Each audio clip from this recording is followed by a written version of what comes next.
So yan, magandang araw sa inyong lahat dyan mga babayan ko. This is Kuya Sel at nandito tayo ngayon sa North Caloocan.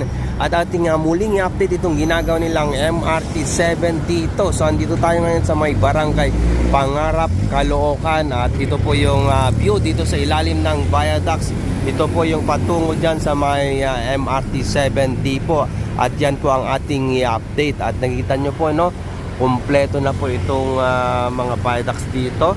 At ready na po yan at lalatagan na lang ng mga riles. Yan, so ispatan natin yan mamaya kung meron na rin pong mga riles. At sa ngayon, papunta tayo ngayon doon sa may depot. At itignan natin itong ilalim. Imomotor natin to hanggang doon sa depot. At saka natin paliparan ng drone para makita nyo kung ano na yung kanilang ginagawa dyan. Okay?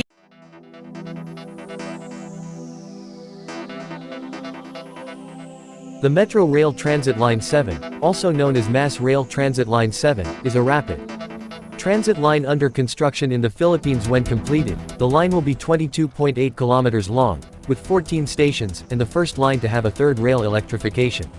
The line runs in a northeast-southwest direction, beginning at San Jose del Monte, Bulacan up to the North Triangle Common Station in North Avenue, Quezon City. It will be the second line to use heavy metro cars after LRT Line 2, which was opened in 2003. The stations will have a standard layout, with a concourse level and a platform level. The concourse is usually above or below the platform, with stairs, escalators and elevators leading down to the platform level. Station concourses will contain ticket booths, which is separated from the platform level by fare gates. Most stations will be designed to be barrier-free inside and outside the station, and trains will have spaces for passengers using wheelchairs. Stations will either have island platforms and side platforms.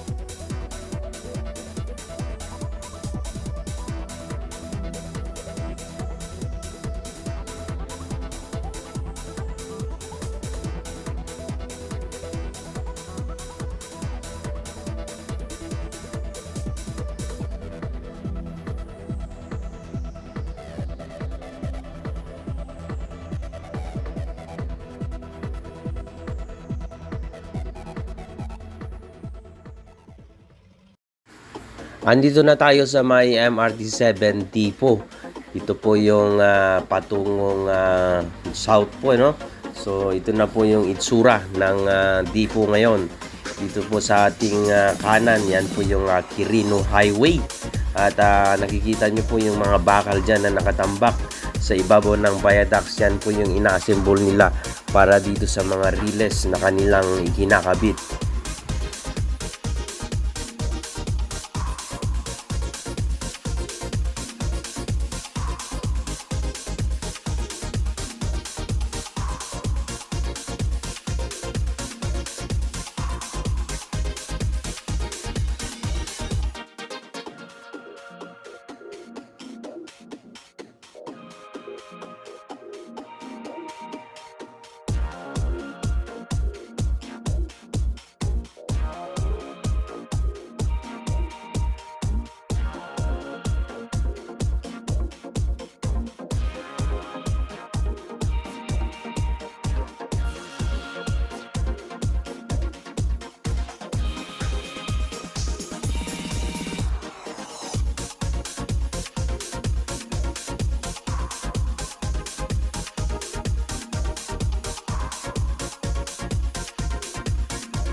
Nandito na tayo ngayon sa may secret station along Quirino Highway pa rin, no?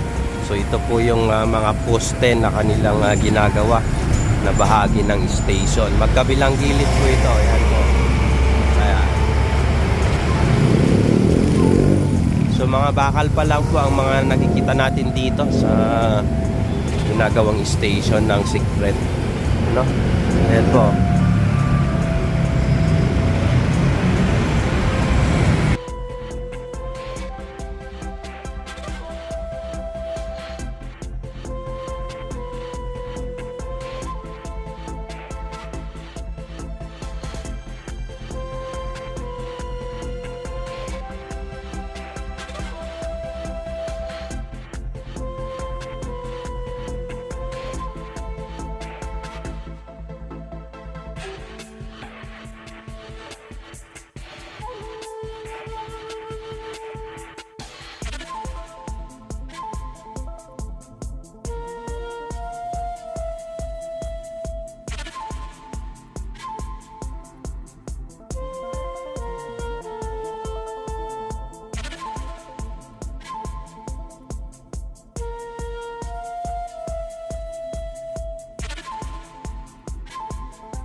Silipin natin itong mga viaducts na patungong San Jose del Monte, Bulacan.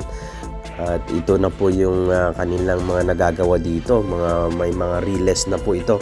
At nasa tapat na po tayo ng Barangay Pangarap, North Caloocan.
At yan po ang ating update dito sa MRT 7 Depot at inyo pong nakita yung mga progress dito sa loob at saka sa ibabaw ng mga viaducts around MRT 7 Depot. Yan po, maraming salamat po sa inyong patuloy na pagsuporta sa ating YouTube channel.